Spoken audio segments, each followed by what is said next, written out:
Assalamualaikum warahmatullahi wabarakatuh. Anak-anakku semua yang saya banggakan, semoga kalian semua selalu dalam keadaan sehat walafiat dan dalam lindungan Allah Subhanahu wa Ta'ala.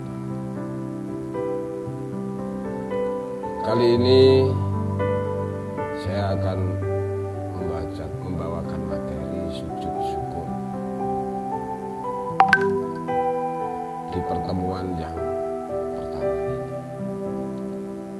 Hidup terasa lebih indah ketika kita bersyukur. Dalam Islam, sujud diperbolehkan hanya kepada Allah Subhanahu wa Ta'ala. Ini sesuai dengan firman-Nya dalam Al-Quran surat Ar-Ra'd ayat 15, yang artinya hanya kepada Allah lah sujud atau patuh segala apa yang di langit dan di bumi, baik dengan kemauan sendiri ataupun terpaksa. Dan sujud pula bayang-bayang di waktu pagi dan petang.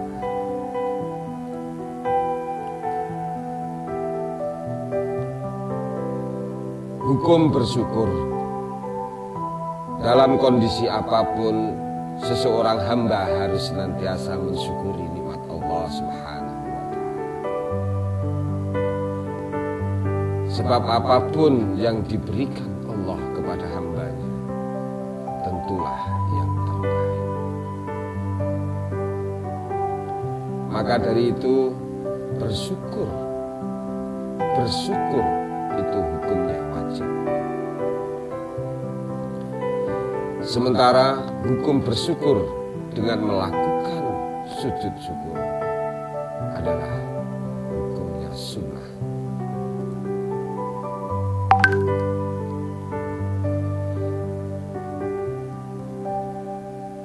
Dasar-dasar hukum sujud syukur dari Abu Bakrah.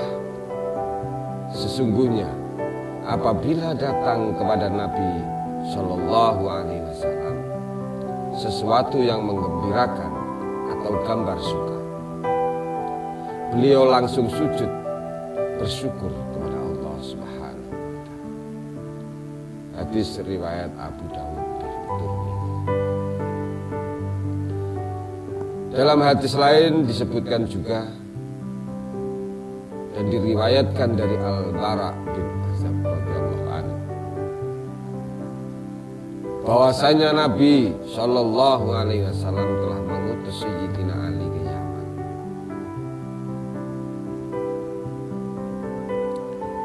Maka tersebut dalam hadis ia berkata dan menulis surat kepada baginda Nabi Muhammad Shallallahu Alaihi Wasallam yang memberitakan tentang masuk Islamnya penduduk Yaman.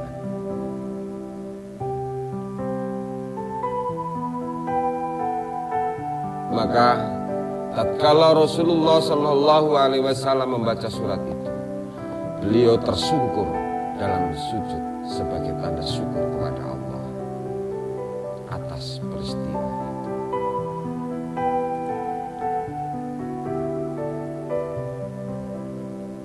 Memang tidak ditemukan tuntunan tentang sujud syukur kecuali sebagaimana diterangkan hadis-hadis di atas.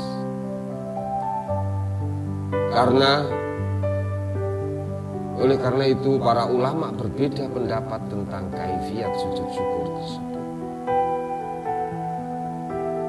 Sebagian ulama mengkiaskannya kepada sholat biasa, dengan arti sebelum sujud syukur itu berwudu lebih dahulu, kemudian takbir dengan menghadap ke kiblat, kemudian sujud dan berdoa, dan diakhiri dengan salam.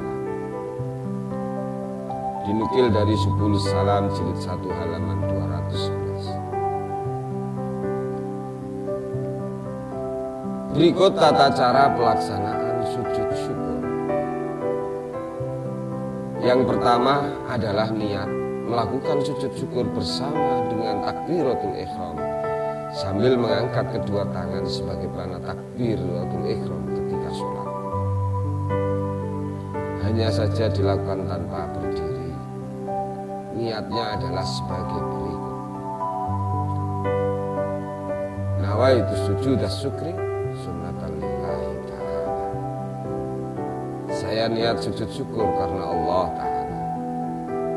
Yang kedua dilanjut dengan takbir Allahu Akbar untuk melakukan sujud. Sebelum sujud tanpa mengangkat kedua tangan. Melakukan sujud 1 kali. Dan ketika sujud boleh membaca doa seperti doa ketika sujud di dalam sholat atau doa lainnya. Rabbi auzi'ni an ashkura ni'mataka allati an'amta alayya wa ala walidayya wa an a'mala salihan tardahu wa adkhilni bi rahmatika fi ibadika sholihin. Yang keempat, bangun dari sujud sambil membaca takbir tanpa mengangkat kedua tangan. Yang terakhir yaitu diakhiri dengan salam.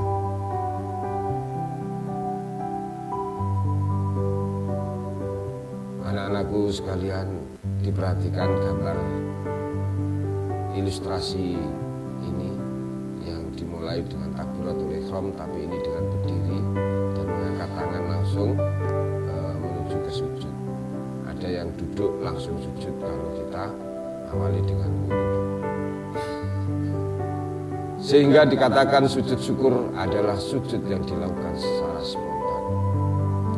Misalkan ketika seseorang mendapat nikmat atau baru saja mendapatkan kabar yang menggembirakan, maka seketika itu juga ia melakukan sujud syukur tanpa menunda-nundanya.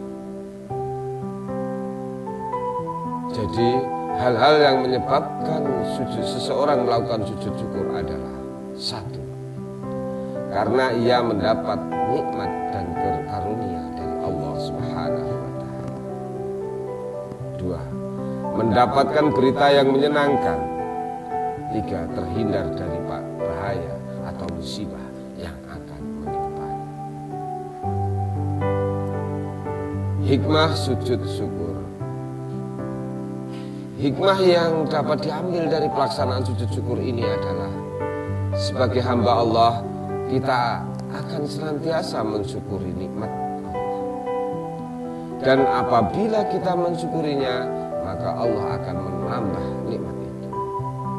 Sebagaimana firman-Nya dalam Al-Quran surat Ibrahim ayat 7 yang artinya, dan ingatlah juga tatkala Tuhanmu menyerukan, sesungguhnya jika kamu bersyukur, pasti kami akan menambah nikmat kepadamu.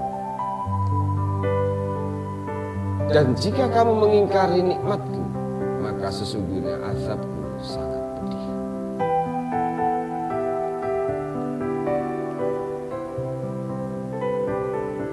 Hikmah dan keutamaan melakukan sujud syukur.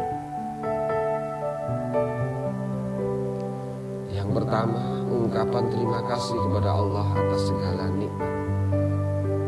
Kenikmatan duniawi yang dirasakan manusia itu mutlak karena kasih sayang Allah.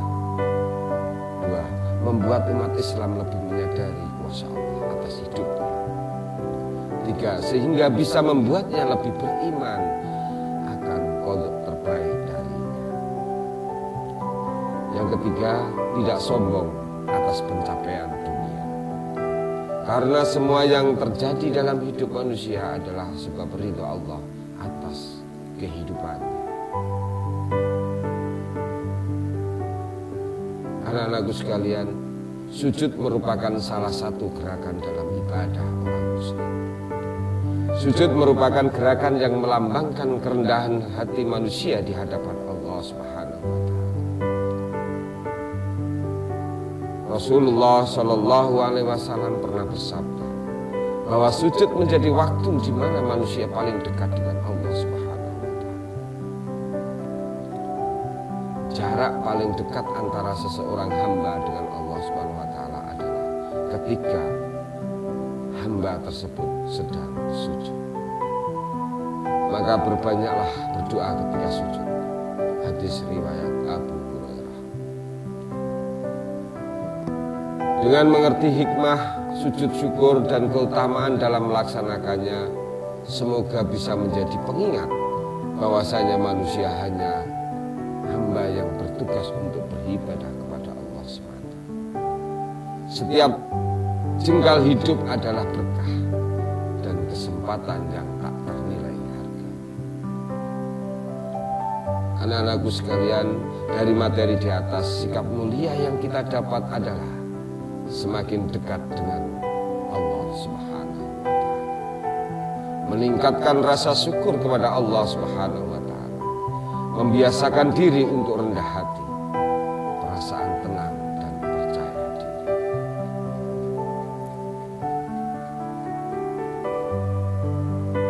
Sebagai orang muslim atau yang beragama Islam, sebaiknya kita mengetahui macam-macam sujud itu sendiri, dan setelah mengetahui dan mempelajarinya, kita harus mempraktikkannya dalam kehidupan kita sehari-hari dan dimanapun kita berada.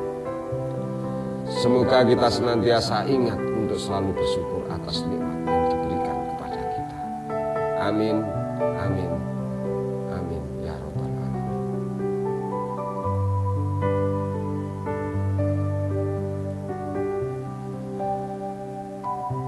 Demikianlah pemaparan materi saya kali ini.